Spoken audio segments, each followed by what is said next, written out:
The morning Eliza Garrison packed her last trunk, she did not cry, and that was the thing that frightened her most about herself.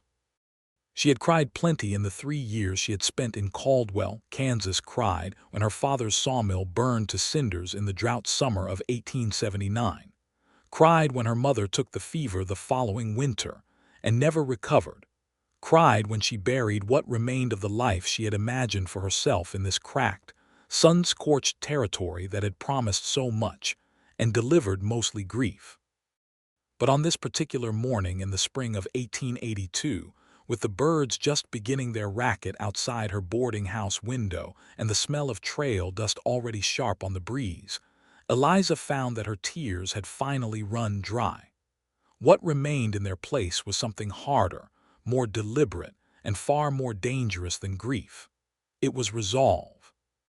She was 24 years old, fair-haired and sharp-eyed, with hands that had gone rough from 3 years of frontier work and a mind that had sharpened right alongside them.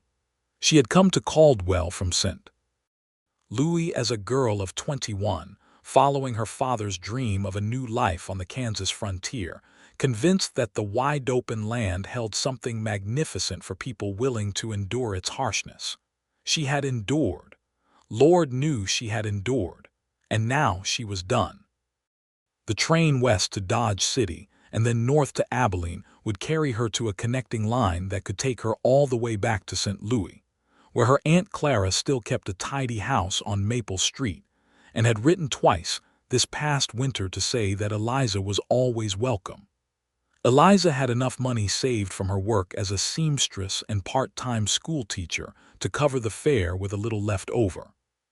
She had a letter of introduction to a dressmaker's shop on Pine Street that her aunt had arranged. She had, for the first time in 3 years, the clear outlines of an actual future. What she did not have was much time. The southbound stage to the rail depot at Wellington left Caldwell at 7:30 in the morning, and the sun was already climbing. She buckled the brass clasps on her trunk, straightened her traveling jacket dark blue wool, pressed as neatly as she could manage with the iron she'd borrowed from Mrs. Hadley downstairs, and hauled the trunk toward the door. The boarding house hallway smelled of coffee and bacon grease, sounds of the other boarders beginning their mornings drifting through the thin walls. Eliza descended the stairs carefully, the trunk bumping each step, and pushed through the front door into the golden, dusty morning. Caldwell was already awake. The cattle drives that roared through the town every summer had not yet begun in earnest this early in the season, but the anticipation of them already hung in the air like a restless spirit. Cowboys lounged against hitching posts, trail bosses consulted with stockyard agents, and the 2 saloons at the far end of Texas Street were already doing modest business. Eliza had grown accustomed to the noise of it, the relentless masculine energy of a cow town that never quite settled. She would not miss it. She had told herself that firmly many times in the past month while she had made her arrangements, and she told herself again now as she crossed the boardwalk toward the stage line office. She was so fixed on her purpose that she nearly walked directly into the horse. It was a large animal, a roan gelding of considerable height, and it had been tied to the post directly outside the stage office door in a spot where no horse had any business standing at this particular hour. Eliza stopped abruptly, her trunk swinging forward on its handle and colliding with her shin in a way that made her breath hiss through her teeth. The horse turned its large head and regarded her with an expression of placid indifference that she found, in that moment, genuinely infuriating. "Easy now. He does not mean any harm." The voice came from the ground, specifically from beneath the horse, which was a startling place for a voice to originate, and Eliza looked down to find a man crouching beside the animal's left foreleg, examining the hoof with focused attention. He rose as he spoke, unfolding himself to a considerable height, well over 6 feet, lean but broad through the shoulders, wearing a battered canvas duster the color of pale straw and a hat that had been through what appeared to be several significant disagreements with the weather. His face, when he tipped that hat back and looked at her, was sun-darkened and angular, with a jaw that carried 2 days of dark stubble, and eyes the particular gray-green of sage after rain. He was perhaps 28 or 29, she estimated, with the particular quality of stillness that she had come to associate with men who spent long stretches of time alone on the range. "He has thrown a shoe," the man said, as though this explained everything, which in his mind it clearly did. "He is standing in front of the door to the stage office," Eliza said. "That he is," the man agreed without any apparent distress about this fact. He patted the roan's neck with what seemed like genuine affection. "I needed the post. Every other post on this street is taken. I reckon I'll have him moved in a minute. My stage leaves in 20 minutes. "Then we both have a time problem," he said, and something about the easy candor of that response disarmed her slightly, though she did not let it show. She waited while he maneuvered the horse to a different post further down the boardwalk, with a gentle authority that the animal responded to immediately. And then she carried her trunk into the stage office and presented her ticket to the man behind the counter, who confirmed her seat with a stamp of his ledger and told her to be ready at the post in 15 minutes. When she came back outside, the man with the roan gelding was still there, talking to the smithy's apprentice about the shoe, and he glanced over at her trunk with a slight raise of one eyebrow. "Going somewhere permanent?" he asked. It was not an unusual question in a town like Caldwell, where people were perpetually arriving or departing, but there was something in the directness of it that caught her off guard. "I am going back to St. Louis," she said, and heard in her own voice the finality that she had been carefully cultivating for weeks. "St. Louis," he said, as though turning the name over in his mind to see what it weighed. "That is a long way from here." "That is rather the point," she said.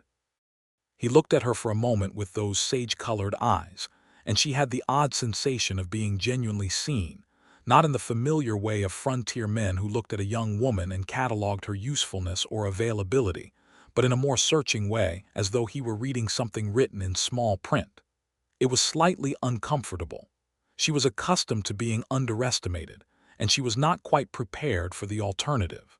"Vernon Alden," he said, and extended a hand. His grip when she took it was firm without being performative about it. "Eliza Garrison," she said. "I know," he said. She blinked. "Pardon me." "You taught my nephew letters last fall," he said. "Billy Crane. He talks about Miss Garrison with considerable admiration. You have a gift for it, he says." She remembered Billy Crane, a solemn, gap-toothed boy of 8 with a remarkable capacity for arithmetic and a stubborn resistance to penmanship that had required significant patience to address. "Billy is a fine student," she said, and meant it. "He will be sorry to hear you are leaving," Vernon Alden said. She felt the smallest tremor of something she did not want to examine too closely, so she folded it away tidily and reached for her trunk. "Please give him my regards," she said, and the stage rattled around the corner before she could say anything more. She was in her seat on the stage and watching Caldwell recede through the dusty window glass when she realized that she had not looked back at the man standing by the horse. She was proud of herself for that. She was nearly certain she was proud. The stage to Wellington was loud, crowded, and smelled aggressively of pipe smoke from the merchant seated across from her, who treated the confined space as though it were his private study. Eliza kept her face toward the window and watched the Kansas grassland roll past in waves of pale green and gold, the enormous sky doing that particular thing it did in spring, where it seemed to press down close and vast all at once, the clouds enormous white constructions sailing over the plains with the self-possession of ships at sea. She had always loved the sky here, even when she hated everything else about the place. She would not think about that. In Wellington, the first thing that went wrong was that the connecting stage to Abilene was delayed by a full day due to a broken axle on the last run. The station agent, a thin man with an apologetic mustache, told her this with genuine regret and pointed her toward the Merchant's Hotel 2 blocks down. The hotel was full. There was a room available at a boarding house another block on, which was not full, but which cost more per night than she had planned for, eating into her careful savings in a way that made her jaw tighten. She paid for the room, deposited her trunk, and went downstairs to the hotel's small dining room to eat an early supper and recalculate her figures on the back of an envelope. She was so absorbed in this arithmetic that she did not immediately notice when someone sat down across from her at the long shared table, and when she finally looked up, she found Vernon Alden regarding her with an expression that was almost, but not quite, apologetic. She stared. "You were in Caldwell this morning." "I was," he agreed. He signaled for the serving girl and ordered coffee. "I had business in Wellington. I finished it faster than expected." "That is a very convenient coincidence," she said, with deliberate politeness that contained within it the full machinery of skepticism. "It is," he said, accepting the skepticism without argument. "I did not follow you here if that is what you are thinking. I ride through Wellington twice a month. I have a contract with the Hendricks Ranch just east of town. I do their horse trading and breeding assessments for them, and I bring their surplus stock down to the Wellington stockyards." She looked at him. He looked back. His expression was thoroughly unconcerned, which she found either genuinely reassuring or deeply suspicious, and she was not yet sure which. "How is your horse?" she asked. "Rashad and agreeable," he said. "Her name is Rosalind." "You named your horse Rosalind." "My sister named her, actually. She had just finished reading Shakespeare and was very enthusiastic about it." A slight softening around his eyes. "My sister passed 2 years ago. I kept the name." There was nothing calculated about the way he said it, no bid for sympathy, just a plain statement of fact delivered in the same level tone he seemed to use for everything. Eliza felt the floor of her careful distance shift slightly beneath her, and she pressed her pen more firmly to her envelope to compensate. "I am sorry," she said. "Losing people is hard." "It is," he agreed, and wrapped both hands around his coffee cup and seemed content to leave the silence where it was for a moment, which was, she noted with unwilling appreciation, a rare quality in a person. They ate supper at the same table, because there was no other free space, and social convention in small dining rooms did not accommodate deliberate distance. She had roast beef and bread, and he had the same. And somewhere between the bread and the coffee she found herself telling him about her father's sawmill, and somewhere after that she was listening to him describe the horse trading operation he had built over the past 5 years, buying and selling across 3 counties, developing a reputation for honest dealing that had become, in this territory where dishonesty was endemic, something close to a professional identity. "Honesty is not always the most profitable approach in this business," she observed. "No," he agreed, "but it compounds over time. Men who trust you come back. Men who were cheated come back differently." He smiled, and it was an unexpectedly good smile, arriving without warning and departing the same way, like a particular slant of evening light. "I find I prefer the first kind of return visit." She went up to her room at a reasonable hour. She lay awake in the dark, listening to Wellington settle into its nighttime sounds, and told herself firmly that a man who happened to be in the same stage town on the same night was not a reason to reconsider anything. She had reasons for leaving. Solid, substantial reasons that she had spent 3 years accumulating. She was going to St. Louis. She was going to work in a dressmaker's shop on Pine Street and live in her Aunt Clara's tidy house, and have a life that did not include watching everything she loved get consumed by drought or fever or the indifferent cruelty of frontier circumstance. She was absolutely resolved. In the morning she came downstairs to find Vernon Alden at the dining table again, this time with a copy of the Kansas City newspaper and a plate of eggs. He looked up when she appeared and said, quite simply, "Good morning, Miss Garrison," and went back to his paper, which was somehow both presumptuous and completely unthreatening. She sat down. She ordered eggs.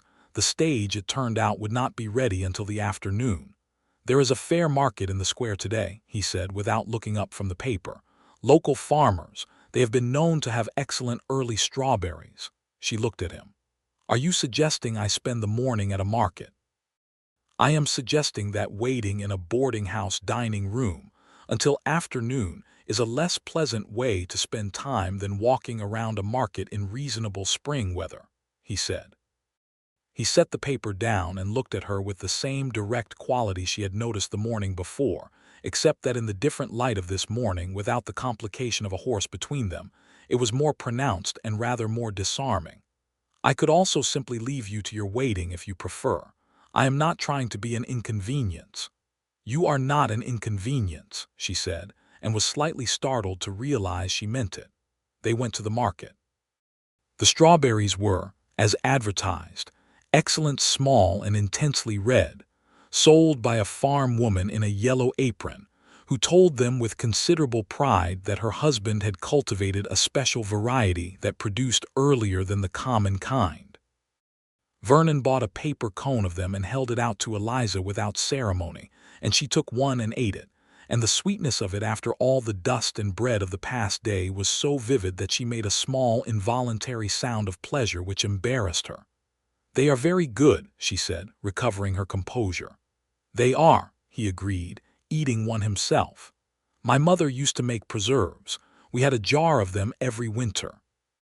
You can taste the whole summer in a jar of strawberry preserve," she used to say. "I thought it was a bit dramatic at the time. I think she was right." "Where is your mother?" Eliza asked. "Ohio," he said. "She went back after my father died. She never entirely adjusted to the frontier, truth be told. She loved my father enough to come with him, but after he was gone, there was nothing holding her to it." He paused, looking at a display of early vegetables from a nearby stall with apparent attention. "She is happier there. She writes regularly. She sends me instructions about my diet that I ignore comprehensively." Eliza laughed, and it surprised her, not a polite social laugh but a real one, quick and genuine, rising up before she could make any decisions about it. He looked at her when she laughed, and there was something in his expression that made her look away at the strawberry vendor's display. They walked the length of the market. He knew several of the vendors from his regular trips through Wellington and introduced her easily, without making a production of it. She met a German farmer named Brower who was selling smoked meats with ferocious enthusiasm, and a Cheyenne woman named Margaret, who had a husband in Wellington and sold beadwork of extraordinary quality at a stall near the market's edge, and a very elderly man named Cobb, who claimed to have driven cattle up from Texas in the early days before the Kansas trails were established, and who told them at considerable length about a river crossing in Oklahoma that had apparently been the defining event of his life. "That man has told that story so many times it has become its own landscape," Vernon said quietly as they moved on, and Eliza pressed her lips together to contain another laugh. They had lunch at a small restaurant near the market where the proprietress, a formidable woman named Mrs. Tate, served an excellent bean soup and cornbread, and regarded Vernon with the particular mixture of warmth and exasperation that Eliza was beginning to identify as the standard response of people who knew him well. "You should eat more," Mrs. Tate told him severely. "You are thin as a fence rail." "I eat constantly," he said. "You eat like a man with more thoughts than appetite," she said, and pointed her ladle at Eliza. "You make sure he eats something." "I am just passing through," Eliza said, and the words landed in the air between them with a slightly different weight than she had intended. Mrs. Tate looked at her with intelligent brown eyes that had clearly seen a considerable amount of the world. "Most people who end up staying," she said the same thing. Eliza opened her mouth to explain that her situation was specifically different, and then closed it again, because she suspected Mrs. Tate was the kind of woman who would find all her reasons insufficient and say so plainly, and she was not prepared for that at present. They were back at the boarding house by mid-afternoon when the stage agent came to tell them that the repaired vehicle would depart the following morning instead, as one of the replacement parts had needed additional work. Eliza received this news standing in the small front parlor with her hands folded and her face absolutely composed, because she had decided that composure was the appropriate response to everything at this point, and watched the station agent retreat without a word of protest. Then she sat down in the nearest chair and pressed her fingers to her forehead. "There is something to be said for delay," Vernon said from the doorway, in a tone that managed to be careful enough to not be infuriating. "It is not what you wanted." "No," she agreed. "It is not." He came and sat in the chair across from her. There were two by the front window, separated by a small table holding a lamp that was not yet lit, and he leaned forward with his elbows on his knees and looked at her with a steadiness that, she had noticed, was simply how he inhabited space. He was a man entirely without restless energy, which was unusual enough in this part of the country to be remarkable. "Will you tell me why you are leaving?" he asked. "Not the practical reasons." "The real one." She looked at him. Outside, a wagon creaked past. A dog barked twice and stopped. The afternoon light through the window was amber and slanted and lay across the floor between them like something material. "Because I have already lost everything I came here for," she said, "and I do not see the point in staying for the losing of more." He was quiet for a moment. Then he said, "I understand that." "Do you?" She heard the slight edge in her own voice and did not apologize for it. "My sister died of diphtheria," he said. "My business partner before that, a man named Rusk, took the money we had built together and left for Colorado without warning. My first 2 years here I had 3 horses stolen, one by a man I thought was a friend. The frontier takes things." He was quiet again. "I am not going to argue with you about the math of loss. I have done that arithmetic myself. And yet you stayed. And yet I stayed." He looked at the lamp on the table between them. "I cannot quite tell you why. Stubbornness, maybe, or something else I have not named correctly yet." She studied him for a long moment. He had a quality she was finding increasingly difficult to categorize. Something in the combination of his directness and his restraint, the way he did not push or perform or pretend.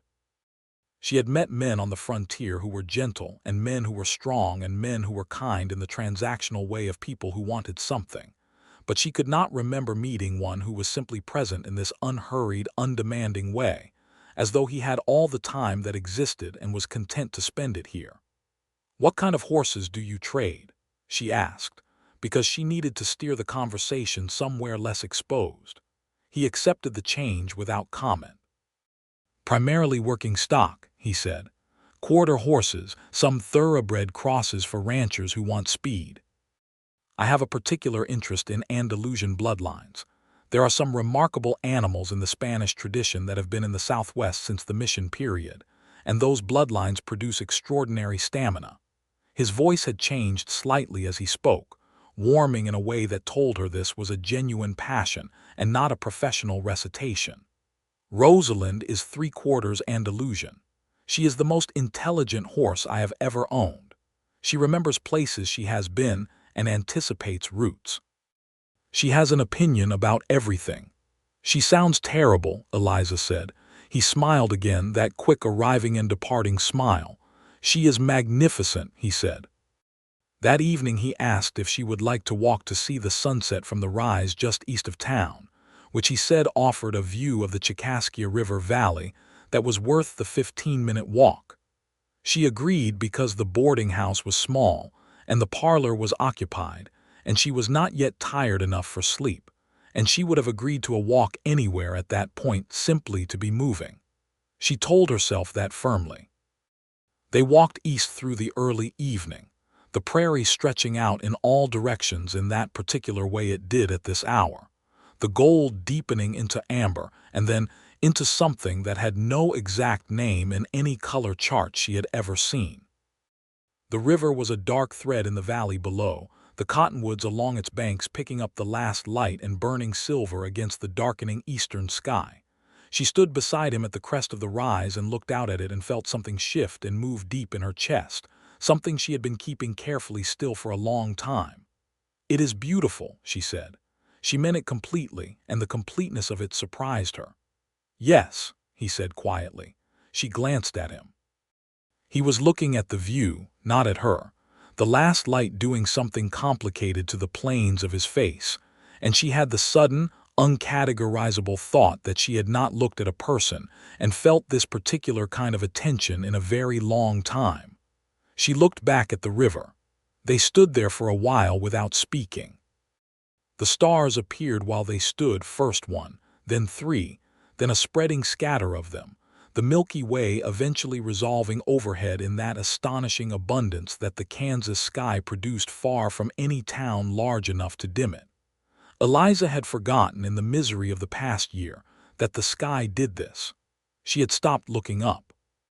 "I need to go back," she said eventually, and he said of course, and they walked back in companionable quiet with the night sounds of the prairie around them, the insects and the distant cattle and the soft thud of their boots on the dry earth. At the door of the boarding house he said, "I hope your journey goes smoothly, Miss Garrison," with a simplicity that was so genuine it was almost painful, and she said thank you and good night and went upstairs. She did not sleep well. She lay in the unfamiliar bed and listened to the building's nighttime sounds and tried to organize her thoughts, which had become considerably less organized in the past 2 days than she was comfortable with. She was still going to St. Louis. That was not in question. It was simply that the territory, in its maddening way, was offering her these small glimpses of itself. The strawberries, the market, the sunset, the unguarded way Vernon Alden talked about his horse and his mother and his dead sister, as though it wanted her to remember what she was choosing to leave, which was deeply unfair of it. The stage departed on schedule the following morning. She was at the post with her trunk at 7 o'clock, and Vernon was not there, and she told herself the small lurch she felt at his absence was simply habit, the minor surprise of a pattern interrupted.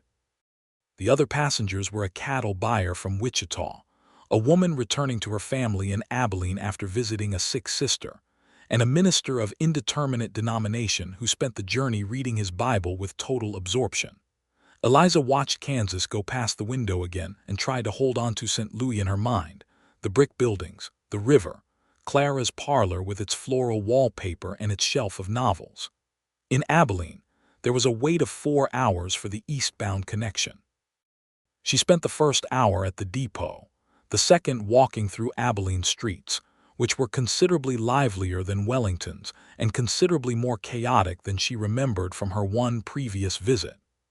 Abilene had been a major cattle terminus in the earlier years of the decade, though its significance had diminished as Caldwell and Dodge City took the trade further south and west. Still, it retained its frontier character with some enthusiasm. The saloons and hotels and stock offices clustered along Buckeye Street in an arrangement that felt both temporary and permanent at once, as all frontier towns did, as if they were still deciding whether they intended to last. She was walking back toward the depot when she saw the boy. He was perhaps 6 years old, she estimated, and he was standing at the edge of the boardwalk outside a general store looking in both directions with an expression of increasing alarm that she recognized immediately as the specific panic of a child who has lost track of a trusted adult. She crossed to him. "Are you all right?" she asked, crouching to his level, and he looked at her with enormous dark eyes full of the tears that had not yet fallen. "I cannot find my papa," he said. "He went in the store and I was right here and then I was not right here." She stayed with him, walking him gently up and down the block, asking questions about what his father was wearing, where they were going, where they had come from. His name was Daniel. He was 6.5. The half was crucial. She understood immediately. And his father was named Robert, and they had come from a farm north of Salina. She walked him back to the general store and went inside and found Robert, a big, frightened man who had been conducting a frantic and increasingly frantic search through the store's back rooms, and watched the reunion with the quiet satisfaction of a problem solved. Daniel, restored to his father's side and now considerably more confident about the whole episode than he had been during it, looked up at her and said very seriously, "You are nice. You are very brave," she told him, and meant it.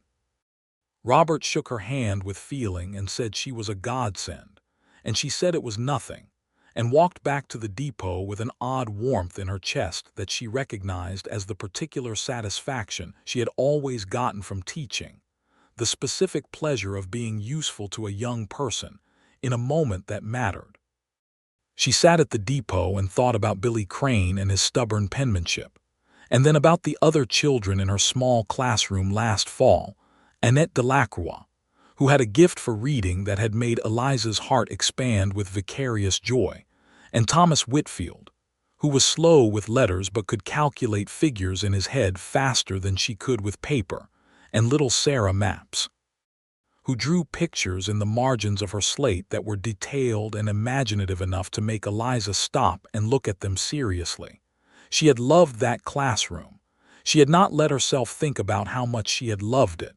The train was late. When it finally arrived and she had found her seat and the conductor had taken her ticket, she watched Abilene fall away through the window, and the prairie opened up again in its enormous, indifferent way. And Eliza Garrison found, to her profound consternation, that she was crying. Not the careful, composed tears of loss that she had shed many times in the past 3 years, but something messier and more confused, something that she could not entirely account for by grief alone. She wiped her face with her handkerchief and made herself breathe steadily. She was on the train. She was going east. The decision was made. She had a plan, and the plan was sound, and her resolve was intact. And whatever these tears were, they were not a reason to reconsider. She had already given the frontier 3 years of her life, and what she had received in return was a burned sawmill, a dead mother, and exhaustion. A man with gray-green eyes and an honest smile and a horse named after a Shakespeare character was not sufficient compensation for that particular account. The train stopped in Newton for coal and water, and she stepped onto the platform to get air, and that was when she heard her name. "Miss Garrison," she turned. Vernon Alden was standing on the platform in his battered hat and his canvas duster, holding a small paper-wrapped parcel, and he looked as thoroughly unsurprised to see her as he had looked in Wellington, which she found simultaneously wonderful and completely exasperating. "I am going to ask you directly," she said, "and I expect a direct answer. Were you following me?" He looked at her steadily. "Partly," he said. She stared. "My horse buyer in Newton canceled on me 2 weeks ago," he said. "I had already arranged to come. That is the part that is not following you." He held out the parcel. "The strawberry preserves are the part that is." She took the parcel automatically. It was dense and slightly cool in her hands, the paper wrapping held with a piece of twine tied in a careful bow. She looked at it, then at him. "You bought me strawberry preserves," she said. "Mrs. Brower, the German farmer's wife, she puts them up in small jars," he said. "I asked her to set one aside for me when I rode back through this morning." He was watching her with that steadiness she had come to recognize, that quality of genuine attention that had nothing nervous or calculated about it. "I know you are leaving. I am not asking you to change your mind. I just wanted you to have them." Something happened in her chest that was completely outside her control. She looked down at the parcel, then up at him and said, "Why?" "Because I have not been able to think of anything except you for 2 days, he said, simply and without drama, as though he were reporting a weather condition. "And I thought I ought to be honest about that, given that you are about to get on a train and leave and I may never see you again." The train whistle blew its preliminary blast. People around them began moving back toward the cars.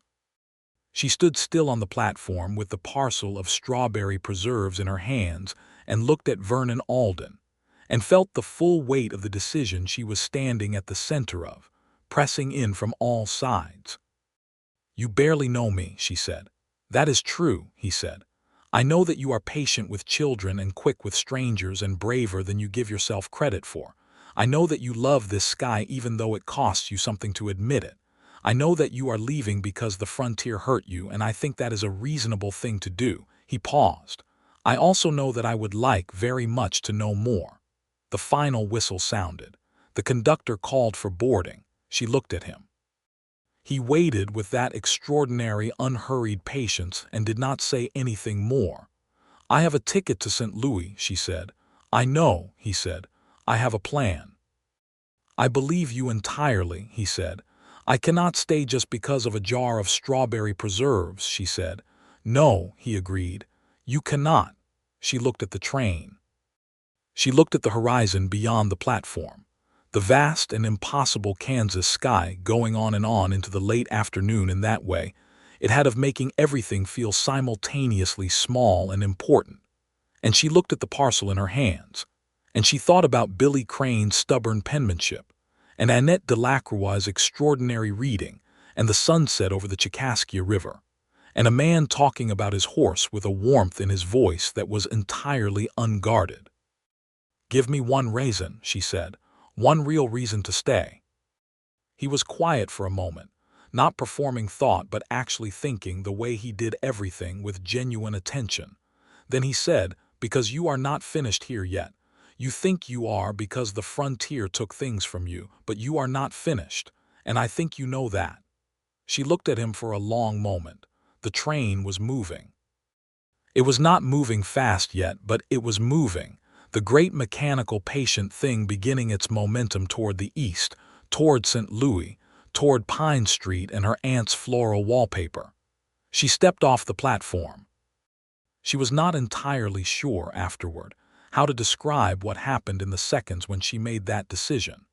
Whether it was the reason he gave or the way he gave it, or whether it was the accumulated weight of the past 2 days pressing down on one side of a scale that she had thought was settled. She stepped off the platform and stood on the platform beside him and watched her train continue its slow pull eastward, carrying her ticket and her route and her plan, and she felt something that was somewhere between terror and the particular relief of a decision that has been made by something deeper than the rational mind. "My trunk is on that train," she said. "I know," he said. She turned and looked at him. His face was very still, and his eyes held something careful and bright at once, like a man who has been hoping for something and is not yet sure he has permission to believe it. "I am going to need to telegraph St. Louis," she said, "and arrange to have my trunk recovered, and find somewhere to stay." "Yes," he said. "And I am going to need to understand," she said, meeting his gaze directly and holding it the way she would hold a difficult conversation with a student who needed to know she meant every word, "that one reason is not a promise. It is the beginning of a conversation." "That is exactly what it is," he said. "Nothing more. And I would not offer you anything less than the truth of that."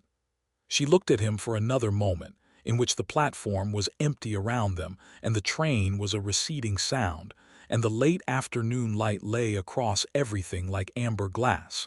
Then she said, "I am going to need more strawberry preserves." His smile arrived and stayed this time, instead of departing in its usual quick way, and it was considerably better than she had prepared herself for, broad and genuine, and transforming his angular face into something that was, she acknowledged privately, quite devastating. "I can arrange that," he said. What followed was the longest and most interesting spring of Eliza Garrison's life. She stayed first at the boarding house in Newton while her trunk was recovered. It took 4 days and 3 telegrams, and the intervention of the Newton depot agent, who knew the conductor on the eastern run, and was able to get the trunk pulled off at Topeka and held for return. She used those 4 days to write to her Aunt Clara and to the dressmaker's shop on Pine Street, explaining that her plans had changed. And she used the same days to walk through Newton with growing attention, seeing it not as a transit point, but as a place with its own character and its own texture, which turned out to be considerably more interesting than a transit point.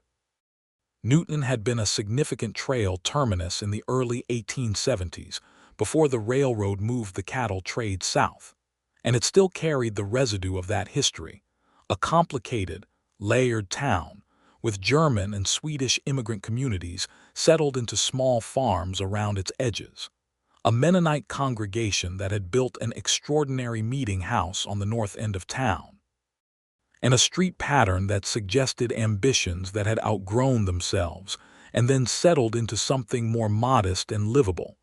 She found that she liked it, which surprised her.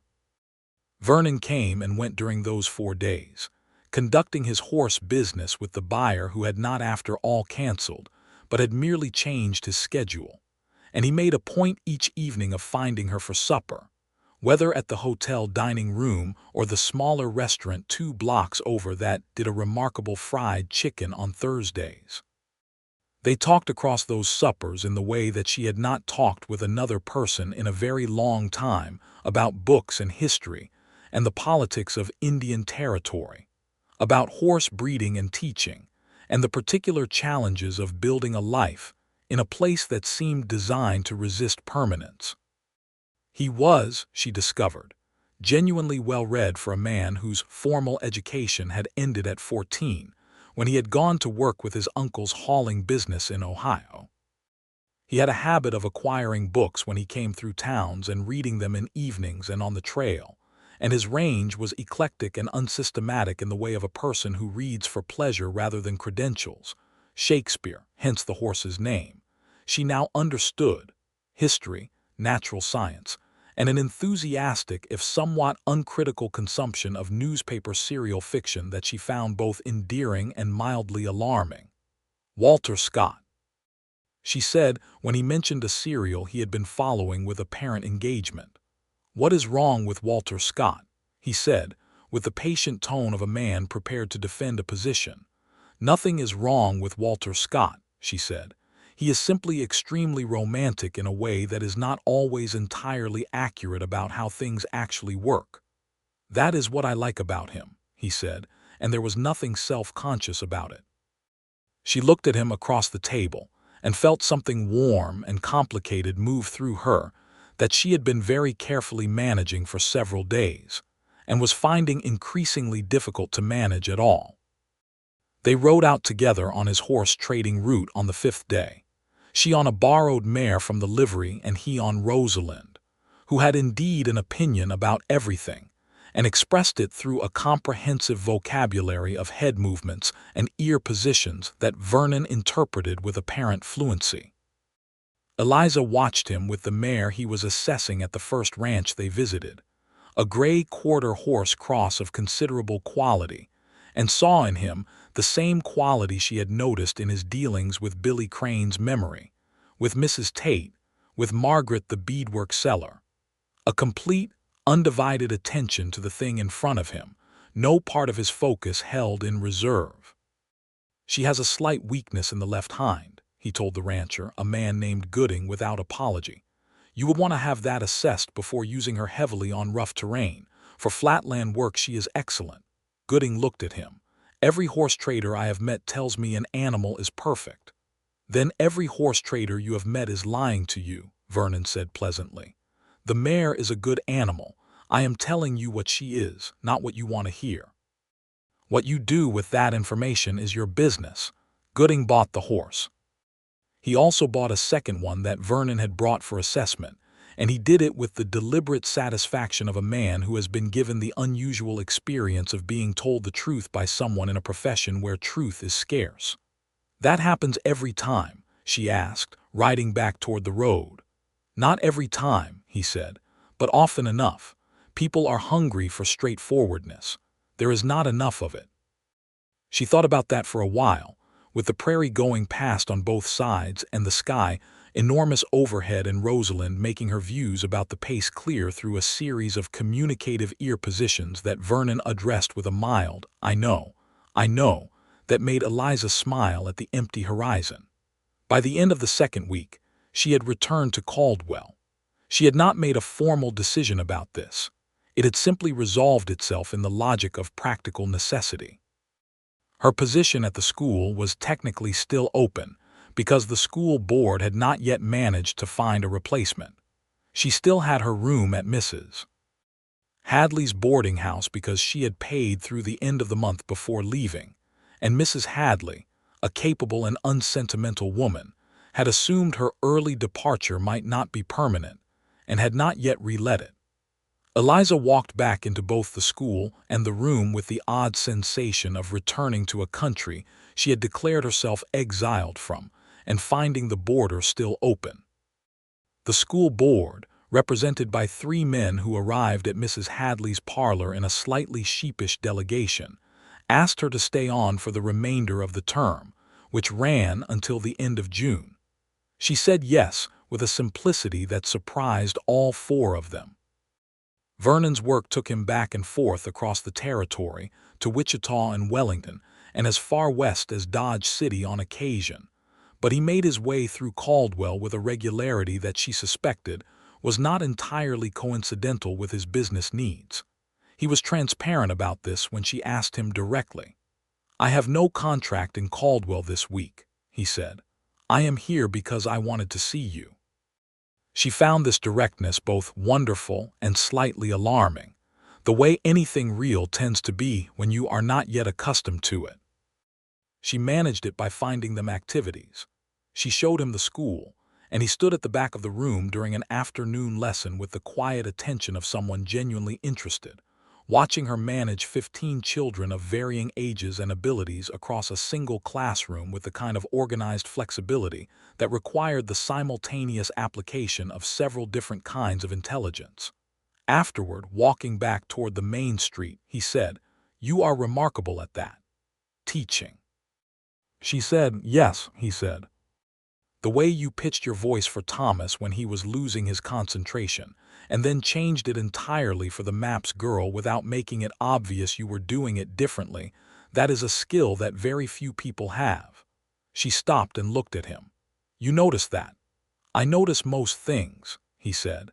"I find I notice considerably more when you are the person I am watching." They had their first disagreement 3 weeks into this arrangement, about nothing important in itself, but important in the way that first disagreements between people getting close always are, as tests of how the other person handles conflict. He had made an offhand comment about her plan to return to St. Louis that had a quality of assumption about it, something that suggested he had decided she would not in fact go, that the decision of the Newton platform was permanent in a way she had not exactly confirmed. "You assumed a thing I did not tell you," she said, in the schoolyard after an afternoon when all the children had gone home, and they were walking the perimeter of the fence together in the warm late spring air. He looked at her. "I did," he said, after a moment. "I do not like being assumed about," she said. "I have spent 3 years in this territory having people make assumptions about what a woman alone can and cannot do and will not decide, and I have a considerable intolerance for it." "That is entirely fair," he said. "I apologize." She looked at him, waiting for the addition, the qualification, the but that she expected. It did not come. He looked back at her with that same clear steadiness, and simply absorbed what she had said.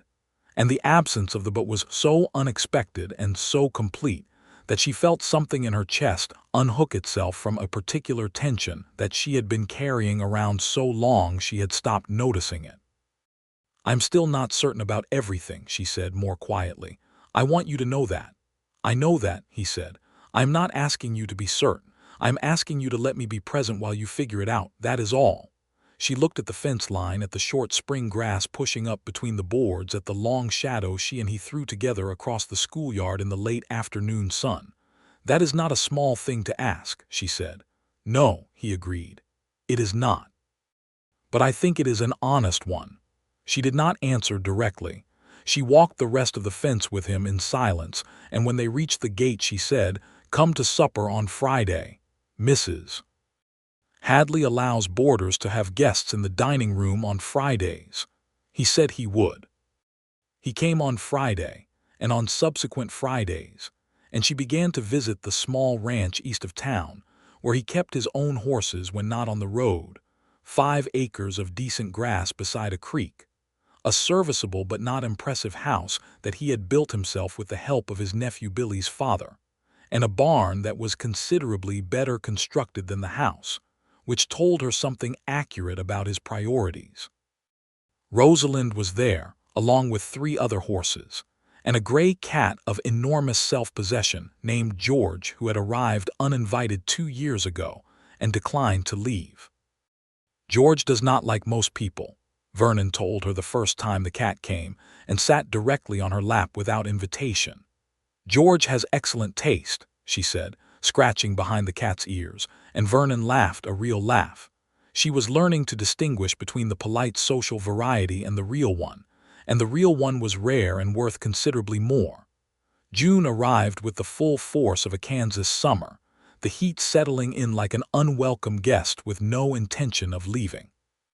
The cattle drives began coming through Caldwell in earnest, the long columns of Texas longhorns raising dust clouds that could be seen from 20 miles away, the cowboys riding herd wearing the particular combination of exhaustion and competence that came from a 1,000-mile drive.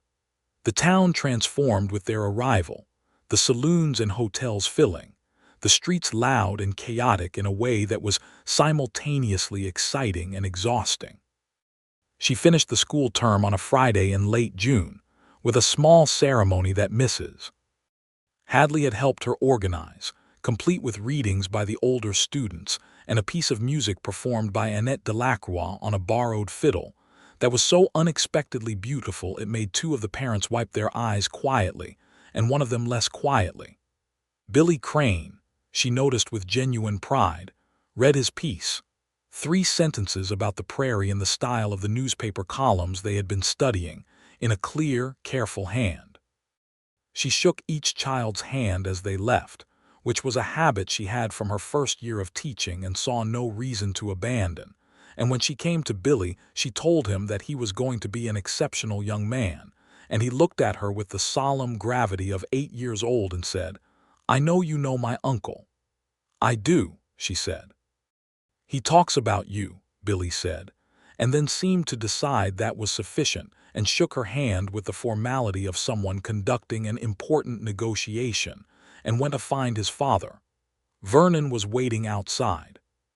He had not come to the ceremony. He had asked if she wanted him to, and she had said it was a school event, not a personal one, which he had accepted with equanimity and without the wounded silence that a more performative person might have deployed.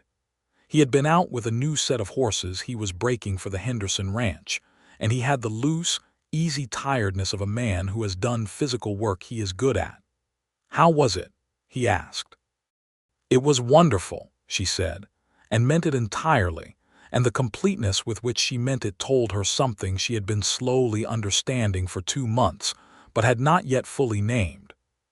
She stopped on the boardwalk in front of the school and turned to face him, and he waited, that quality of unhurried patience very much present, his hat in his hands because the day was too hot for it and the sun was already low. "I am not going to St. Louis," she said. He looked at her steadily. "I have been not going to St. Louis for 2 months," she said, "and I have been calling it something else, but that is what it is. I am not going. I am staying." She paused. "I wanted to say it plainly because you said you preferred straightforwardness." "I do," he said, "and because I wanted you to know," she said, "that I am saying it for my own reasons, the real ones, not just I know," he said. "You could let me finish," she said. "You are right," he said. "I apologize, please finish." She looked at him. "I am staying because this is where I am needed. The school needs a teacher and these children need what I know how to give them. And because I looked at that sky again and I remembered that I love it and I cannot take it with me to St. Louis and I find I do not want to leave it." She paused and her heart was doing something complicated and vivid in her chest. "And because I find that I do not want to leave you either, and that is the truest thing I know how to say right now." He was quiet for a moment.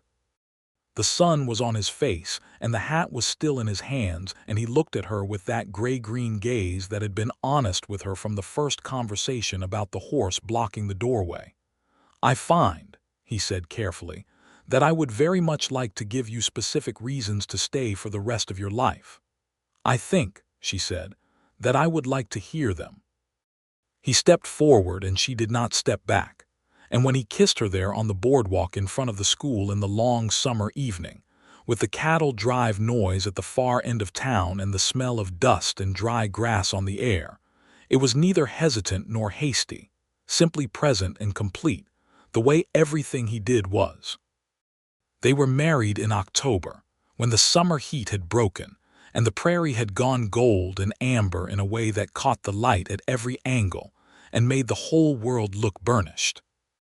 The ceremony was at the Caldwell Church, a small white building that was far too crowded for comfort. because half the town had come and the other half had not been invited and came anyway, which was how things worked in small frontier towns, and which Eliza had decided in advance to find charming rather than aggravating. Billy Crane was present with an expression of considerable personal satisfaction, as though this outcome had been something he had been quietly engineering, which she suspected with amusement might not be entirely wrong. Mrs. Hadley was there in her best dark dress, which she had clearly been preserving for an occasion. Mrs. Tate had come up from Wellington with her husband specifically for it, and had brought a ham that was, Vernon reported, the finest thing he had ever eaten. Margaret came with her husband, wearing a beadwork collar of extraordinary beauty that caught the October light and made Eliza catch her breath. Robert Gooding, the rancher who had bought the gray quarter horse, came with his wife and said that he had never bought a better horse or heard a truer thing from a horse trader, and that Vernon Alden was the finest man in 3 counties, a claim that was contested only mildly and without apparent conviction. The minister who married them was a solid, genial man who had done this many times before and understood that the important parts were not the words he spoke, but the ones the couple spoke, and he gave them both a long enough pause in which to say them. Vernon's vows were direct and unornate, as she had expected, and entirely true in the way of everything he said. Hers were longer, and he listened to every word. They moved to the ranch east of town, she and Vernon and George the cat and Rosalind and the 4 other horses. The house was small, but she had ideas about it, and Vernon had both the willingness and the skill to implement them, and through the autumn they worked on it together on weekends when the weather was good, adding a proper parlor window that faced east so the morning light came through it, and a second room that they did not immediately need but thought they might. She continued teaching at the school. The school board, delighted to have her back on permanent terms, offered her a modest increase and the use of a small stove for heating the classroom in winter, which she accepted with the strategic decisiveness of a person who has learned to negotiate. She arranged for better readers to be ordered from a publisher in Kansas City, and organized a lending library from donated books that grew over the winter until it needed a dedicated shelf. He continued his horse trading, building the business with his characteristic patient honesty. He took on a partner in the spring, a Comanche man named James Tejano, who had worked as a stock hand for several of the surrounding ranches and had an exceptional eye for conformation and a calm authority with horses that matched Vernon's own. Eliza liked James immediately, and his wife, a quiet and formidably capable woman named Rachel, became something close to a genuine friend, which Eliza, who had been cautious about friendships in the years of grief, received as an unexpected gift. The partnership was not without complication.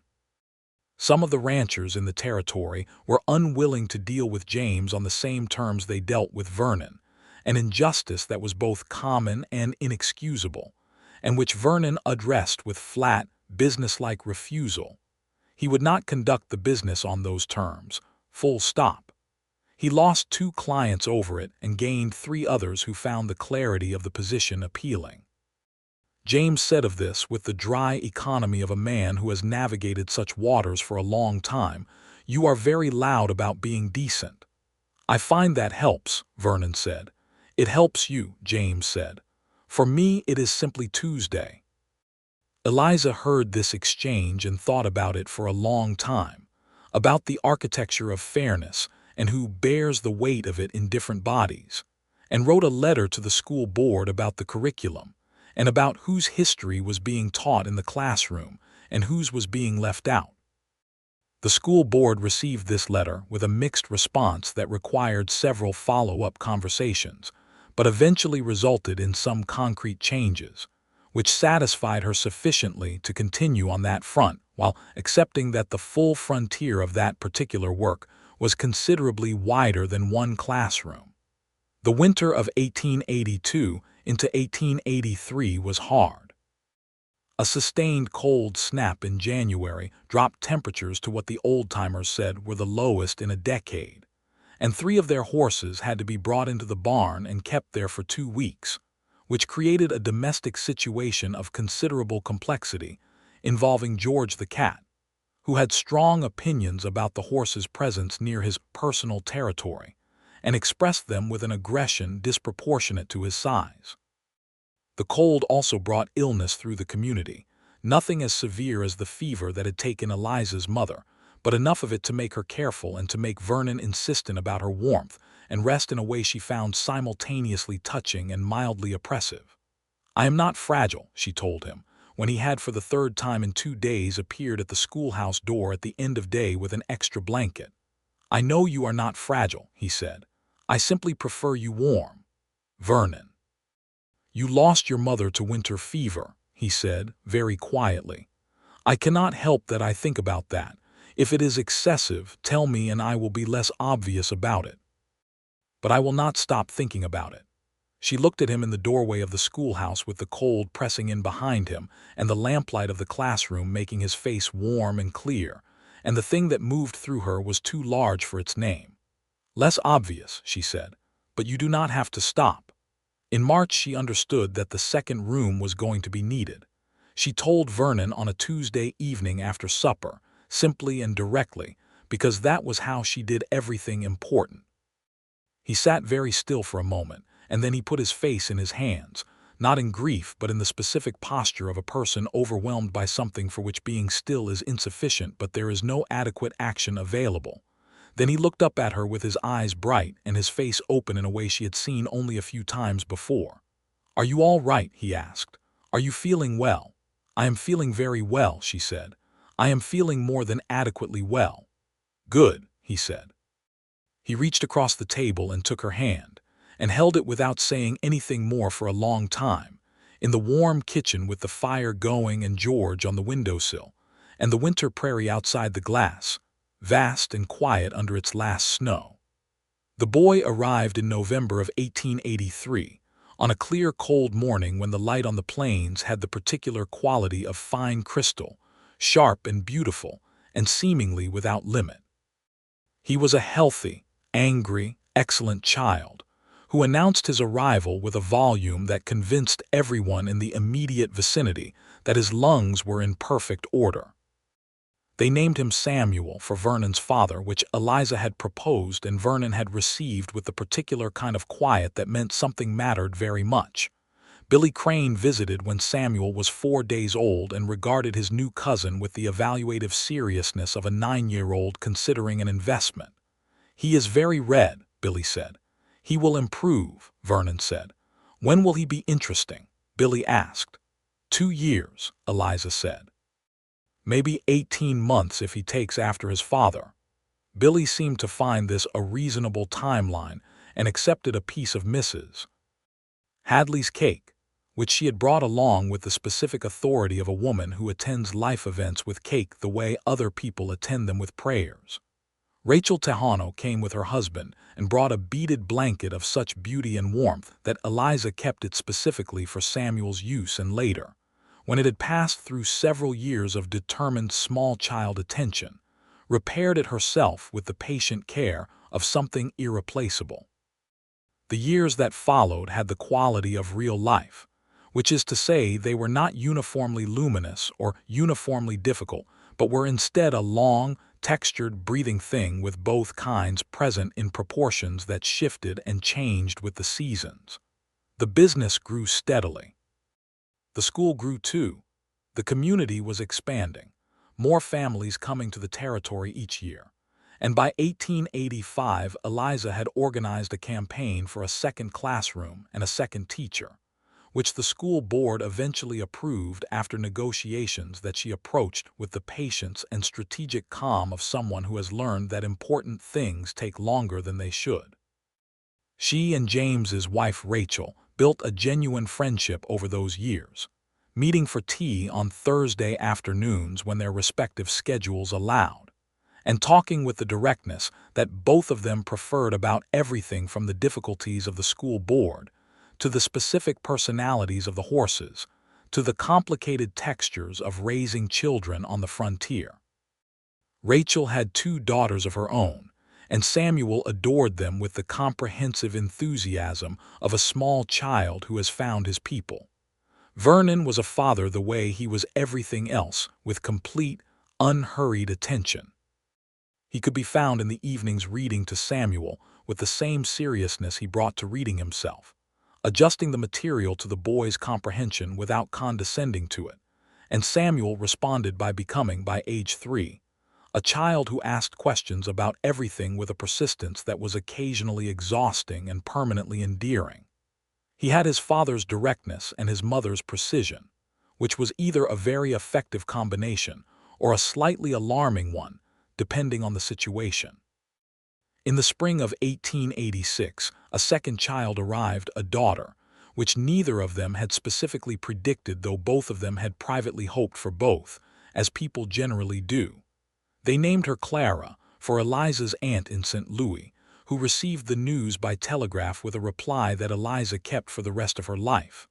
"I always knew the frontier was worth it. Love, Clara." The autumn that Clara was born, Eliza stood on the rise east of the ranch in the evening light and looked out at the Chicaskia River Valley, the way she and Vernon had stood above the river at Wellington 4 years before, and thought about the morning she had buckled her trunk and walked down the stairs of Mrs. Hadley's boarding house with her face set east and her heart locked down. She thought about the horse blocking the doorway and the man crouching beside it, and the Newton platform and the strawberry preserves, and the single reason she had been offered and had accepted as the beginning of a conversation. The conversation had not ended. She did not think it would. It had simply continued to unfold into something she had not had the imagination to anticipate on that dusty morning in Caldwell. A life that was genuinely hers, built from the specific materials of this place and this sky, and the people she had found in it, including and especially the man who came and stood beside her now on the rise, Samuel asleep in the house behind them, and Clara a warm, settled weight against his shoulder, the sky doing its extraordinary thing with the last light. "I have been thinking," she said. "Tell me," he said. "I was angry at this place," she said, "for a long time. I was angry that it took things and did not give them back, and I decided that the most rational response to that anger was to leave it." "That was a rational response," he said. "It was," she agreed, "but I am glad I did not do it." He shifted Clara slightly against his shoulder. His free hand found hers, the way it had a habit of doing, without looking, without ceremony, just present. "So am I," he said, with that straightforwardness that 4 years of knowing him had not diminished, which was one of the many things she loved about him. "Do you know what I have been thinking lately?" she said. "Tell me," he said again. "I have been thinking about what Mrs. Tate said," she said. "In Wellington, about people who end up staying." He glanced at her with a slight smile. "Most people who end up staying said they were just passing through." "Yes," she said. "I have been thinking that she was very wise, and I was very defensive about it, and if I ever see her again I owe her a considerable acknowledgement. We go through Wellington in 2 weeks," he said. "She is still there, still running the restaurant, still has the same ferocious opinion about how much I eat." Eliza laughed. "Good," she said. "I will tell her in person." Clara made a small sound against Vernon's shoulder, the particular sound of a sleeping child adjusting her sense of the world, and subsided again. Samuel, Eliza knew, would be awake in the house, and almost certainly investigating something he had been told not to investigate, because that was his approach to the world, and she was simultaneously proud of it and perpetually vigilant about it. She would need to go in shortly. But for now she stood with her hand in Vernon's and her eyes on the river valley and the enormous living sky, and felt the specific quality of a life that has come through its hard weather, and arrived somewhere with solid ground underfoot and deep roots going down into it. The kind of life that is not without its ongoing demands and complications, but which holds its warmth in the marrow, unmistakable, permanently resident. She had vowed to leave the frontier behind. She had meant it entirely, on the morning she made the vow. She had carried it in her chest like a compass set steadily east. And then a man had asked her for one more reason to stay, and she had given him back the same question, and what he had offered in return had been not a promise or a performance but a simple truth. "You are not finished here yet," which had turned out to be the most accurate thing anyone had ever said to her. She was not finished. She was, in point of fact, extraordinarily begun. In the years that followed, the ranch grew alongside the business and the school and the lives woven into them.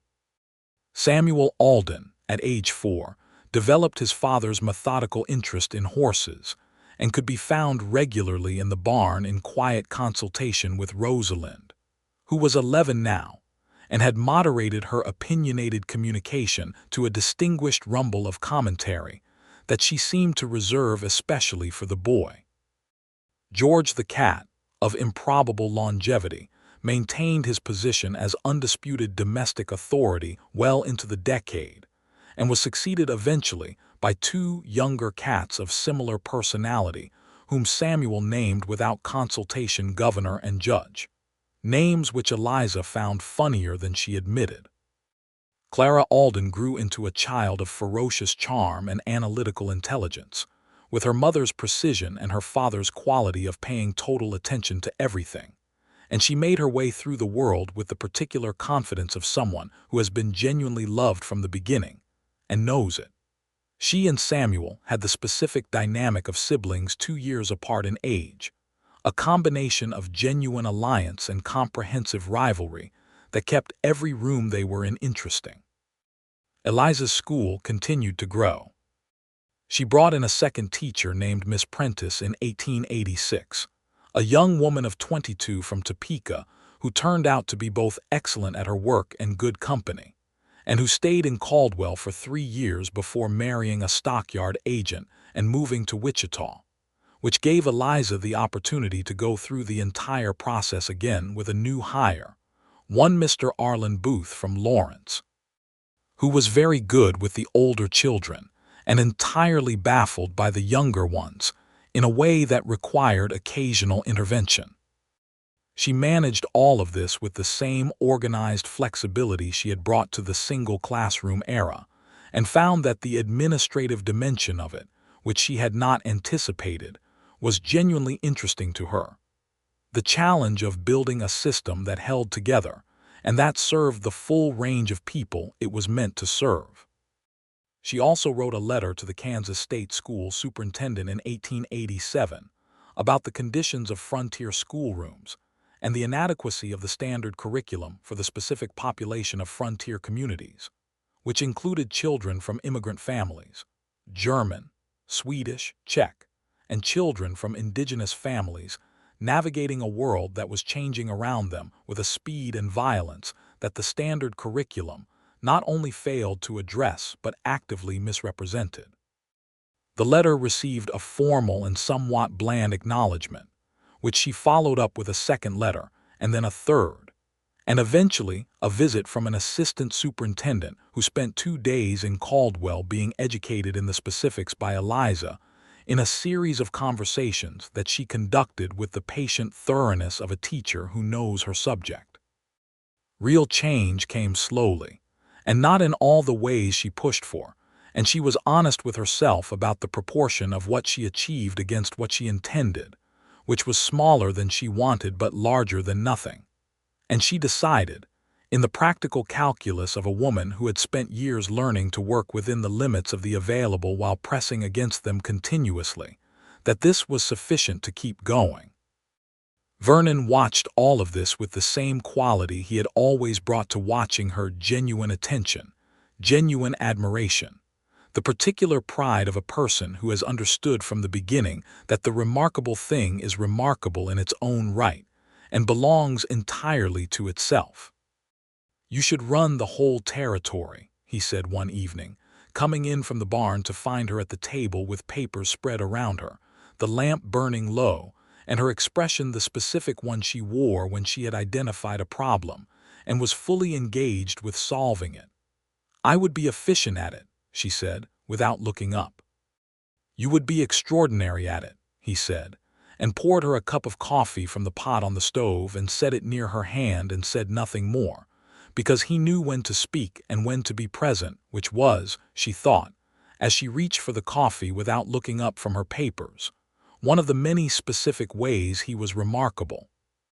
James Tahano and Rachel moved to a property of their own in 1887, north of Caldwell, where they built a full horse breeding operation that had been James's long-term intention, and which Vernon helped establish with the same combination of practical skill and genuine investment that characterized everything in their partnership. The business arrangement between the two men remained, the friendship deepened, and the families continued to be woven together through the social fabric of the territory in ways that Eliza found both natural and intentional in the best sense. The decade moved on. Caldwell continued its evolution from wild cattle terminus toward something more settled, more complex, more invested in its own permanence. The frontier, as such, was changing. The land was filling in with homesteaders. The railroad was extending its reach. The nature of the cattle trade was shifting with the barbed wire and the closing ranges. The specific wildness that had characterized the place when Eliza arrived in 1879 was not gone, but it was different, layered over with a growing density of ordinary domestic life that was both the inevitable consequence of settlement and something to be actively valued.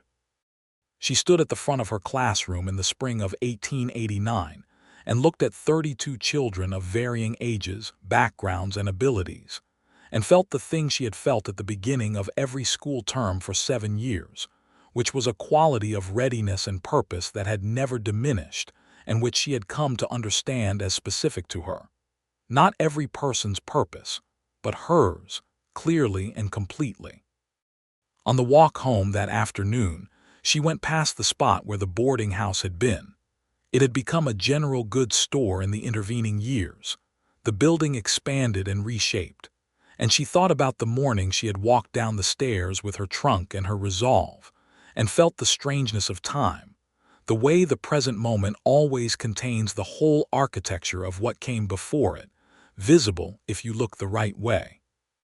Vernon was at the fence when she came up the lane to the ranch, working with a young horse he was starting, moving in that slow and patient circle that horse starting requires, the animal watching him with wary intelligence, learning the rules of this particular human, deciding whether to extend trust.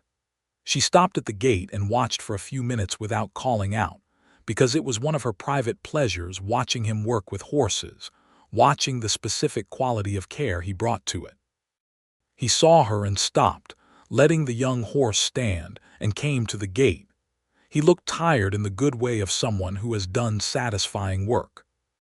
He had a line of gray at his temples now, and his face had deepened in the way of a man who has lived in the open air for a decade, and he was, she thought for approximately the 10,000th time, thoroughly handsome in the specific way that has to do with character being fully resident in the face.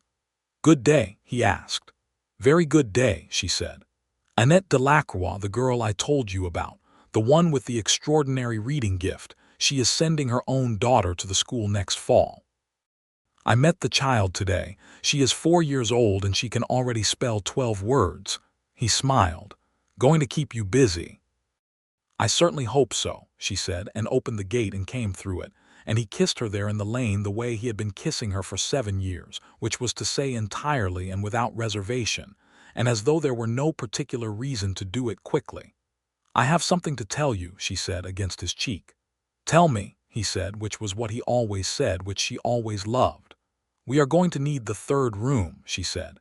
He pulled back far enough to look at her. The evening light was gold and clear, the same light that had been on the Kansas plains before them and would be on it after, that extraordinary continuous sky. His face had the same quality it had had on the Tuesday evening 6 years ago, the overwhelmed stillness. "Are you sure?" he said. "Thoroughly sure," she said.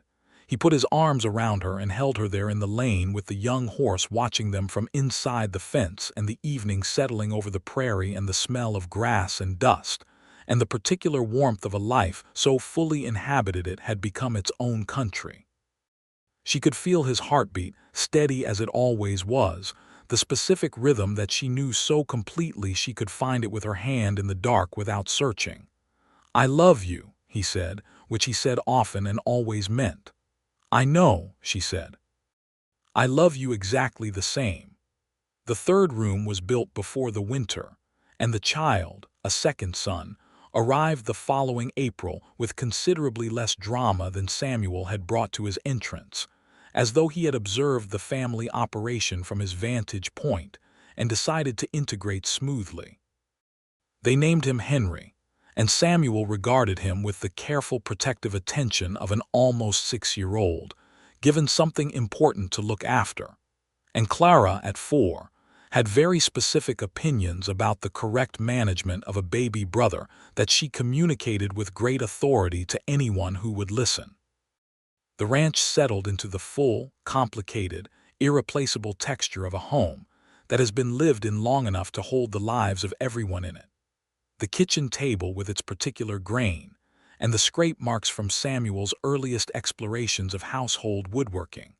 The east-facing parlor window that caught the morning light the way Eliza had always wanted. The barn where Rosalind now occupied her pensionied place with the complete dignity of a horse who has earned her comfort. The garden that Eliza had built incrementally over the years into something that produced real food in considerable quantity. The bookshelf that had grown to 3 shelves and included, she noted with private amusement, an expanding collection of Walter Scott beside her own more varied library. She taught. He traded horses with James and expanded into breeding with a seriousness that was producing animals of genuine quality, and the reputation the business had built on honesty continued to compound in the way he had always believed it would. Billy Crane, grown now into a serious young man of 15 who had his uncle's quality of stillness and his own considerable intelligence, came to work with them on weekends and during summers, learning the horse business with the same methodical attention that had once, at age 8, resisted only penmanship.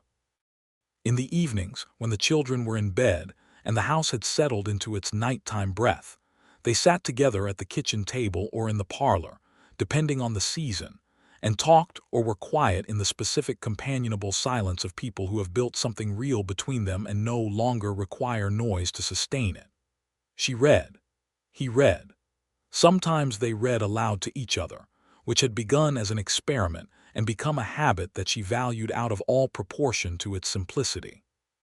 One evening in the late summer of 1890, with the windows open to the cooling air and Henry asleep and Samuel and Clara both bribed into bed with promises about the morning, she looked up from her book and found him watching her with the same quality of attention he had used on the Newton platform, before she stepped off the train, before the conversation that had contained everything.